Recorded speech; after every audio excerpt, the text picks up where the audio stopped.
Olá, meus queridos irmãos e amigos, sejam todos bem-vindos mais uma vez aqui no nosso canal, Mundo das Testemunhas de Jeová. Nesse vídeo, nós estaremos preparando o estudo bíblico de congregação da semana 3 a 9 de junho. Então vamos juntos para o nosso vídeo.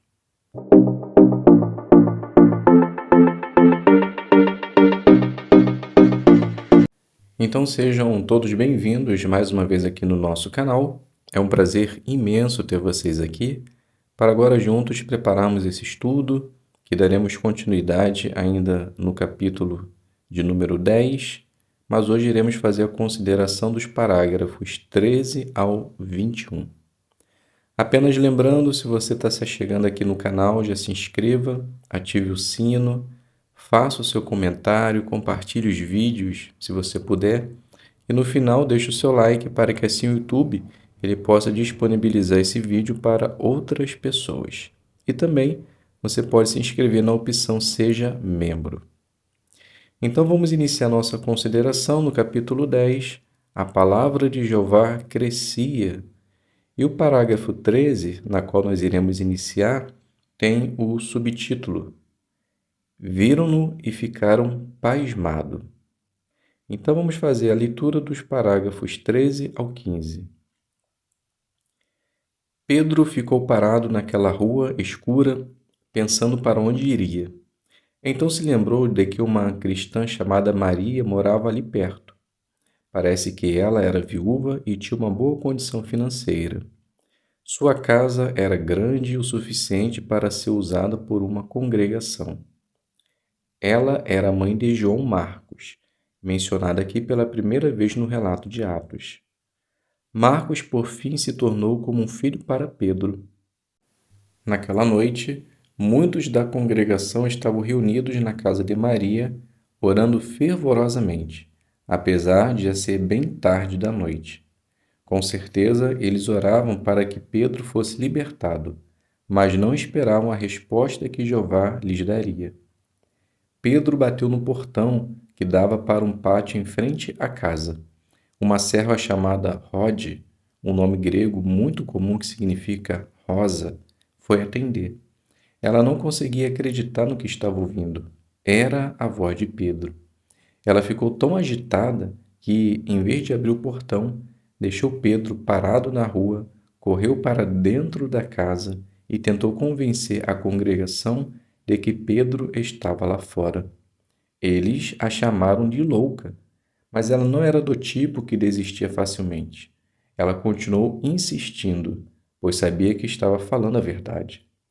Admitindo que ela poderia ter ouvido algo, alguns disseram que talvez se tratasse de um anjo representando Pedro.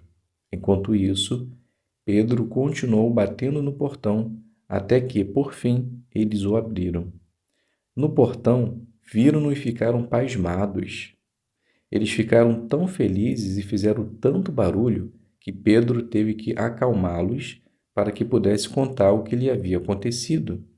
Pedi que transmitissem essa informação ao discípulo Tiago e aos outros irmãos, e, então, ir embora antes que os soldados de Herodes o encontrassem.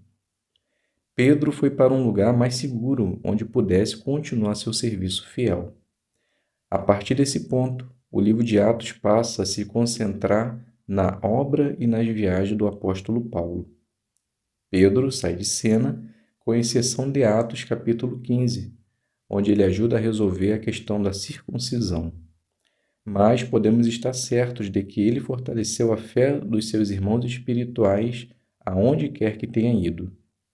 Quando Pedro saiu da casa de Maria naquela noite, com certeza os irmãos reunidos ali estavam muito felizes. Então a pergunta, parte A. Como os membros da congregação que estavam reunidos na casa de Maria reagiram à chegada de Pedro? Então, quando uma serva chamada Rode foi atender e ouviu a voz de Pedro, ela ficou tão agitada que, ao invés de abrir o portão, ela voltou correndo e tentou convencer de que Pedro estava lá fora. Quando foram ao portão e viram Pedro, eles ficaram pasmados, felizes e fizeram muito barulho. Pergunta parte B, em que o livro de Atos passa a se concentrar, mas que efeito Pedro continua a causar em seus irmãos espirituais. O livro de Atos ele passa a se concentrar na obra e nas viagens do apóstolo Paulo, mas o efeito que Pedro causou foi duradouro, pois aonde quer que ele tenha ido, fortaleceu a fé de seus irmãos. Dando continuidade à leitura, parágrafo número 16. Às vezes, Jeová dá aos seus servos muito mais do que eles esperam, deixando-os tão felizes que mal conseguem acreditar. Foi assim que os irmãos espirituais de Pedro se sentiram naquela noite. E é assim que nós talvez nos sintamos quando recebemos as ricas bênçãos de Jeová hoje. No futuro, veremos todas as promessas de Jeová se cumprirem em escala global. O que vai acontecer será tão maravilhoso que ultrapassa os limites da nossa imaginação. Portanto, desde que permaneçamos fiéis, podemos ter a certeza de que haverá muitas ocasiões felizes no futuro. Pergunta: por que o futuro certamente nos reserva muitas ocasiões felizes? Porque no futuro veremos as promessas de Deus se cumprindo em escala mundial, e será tão maravilhoso que ultrapassa os limites de nossa imaginação. Se permanecermos fiéis, com certeza haverá muitas ocasiões felizes. Subtítulo: O anjo de Jeová o feriu, 17 e 18. A fuga de Pedro também surpreendeu Herodes, mas ele não ficou nem um pouco feliz. Herodes logo ordenou que Pedro fosse procurado em toda parte e então mandou interrogar os guardas. Eles foram levados para punição, provavelmente executados. Herodes Agripa nunca será lembrado por ter tido compaixão ou misericórdia. Será que esse homem cruel foi punido? É provável que Agripa tenha se sentido humilhado por não conseguir matar Pedro, mas logo encontrou uma maneira de recuperar seu orgulho ferido. Surgiu uma questão diplomática em que alguns dos inimigos de Herodes, Agripa, se viram obrigados a lhe pedir um acordo de paz. E ele, sem dúvida, está ansioso para fazer um discurso diante de uma grande assistência. Lucas relata que, ao se preparar para isso, Herodes vestiu a roupa real. Joséfo, historiador judeu, escreveu que a vestimenta de Herodes era feita de prata, de modo que, quando a luz incidia sobre o rei, ele parecia reluzir com glória. Então, esse político pretensioso fez um discurso. Querendo bajular Herodes, a multidão clamou: é a voz de um Deus e não de um homem. Então a pergunta: que acontecimentos levaram à bajulação de Herodes? O acontecimento foi quando surgiu uma questão política, onde alguns inimigos de Herodes se viram obrigados a fazer um acordo de paz. E Herodes se aproveitou desse momento para usar roupas ostentosas e fazer um discurso. E nessa ocasião, o povo disse ao ouvir Herodes: é a voz de Deus ou de um Deus e não a de um homem. Leitura do 19 e 20. Essa glória pertencia a Deus e ele estava vendo tudo aquilo. Herodes teve chance de evitar o pior. Ele poderia ter repreendido a multidão, ou pelo menos não ter concordado com ela. Em vez disso, ele se tornou um exemplo vivo do seguinte provérbio: o orgulho vem antes da queda. Instantaneamente, o anjo de Jeová o feriu, fazendo com que aquele rei arrogante e egocêntrico morresse de forma repugnante. Herodes morreu comido por vermes. Joséfo também escreveu que Herodes Agripa foi golpeado de repente e acrescentou que o rei concluiu que estava morrendo por ter aceitado a bajulação da multidão. Joséfo escreveu que Agripa agonizou por 5 dias antes de morrer. Às vezes pode parecer que pessoas más praticam todo tipo de maldade sem sofrer as consequências.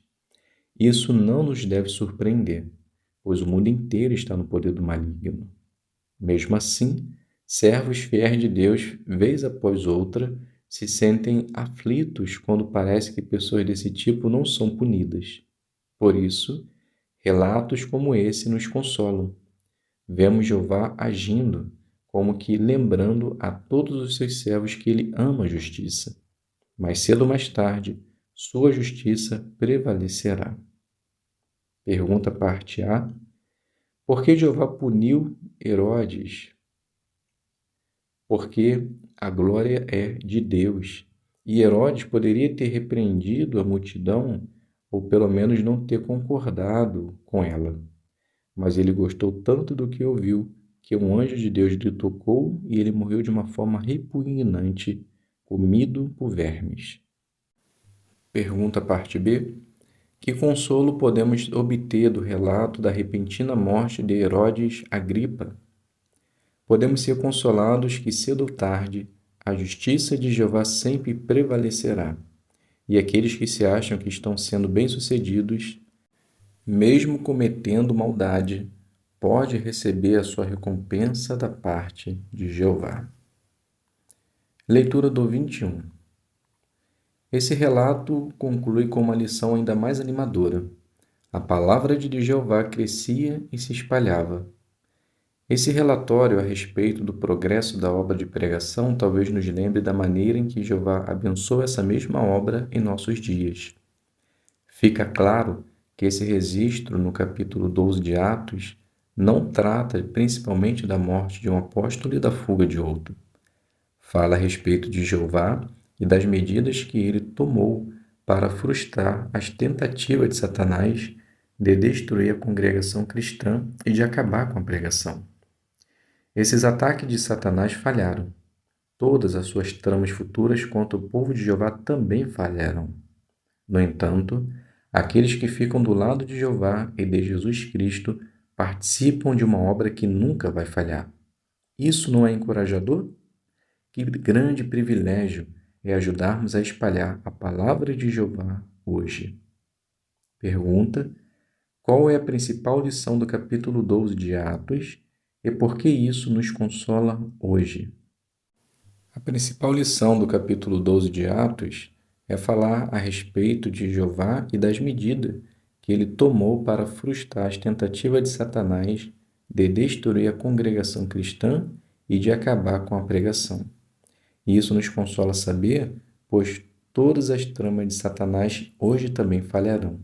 Então, para nós hoje, é um privilégio ajudar na divulgação das boas novas.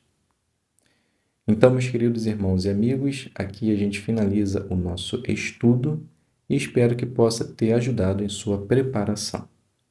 Muito obrigado a todos pela presença, fiquem todos na paz de Deus e até a um próximo vídeo, se Deus quiser.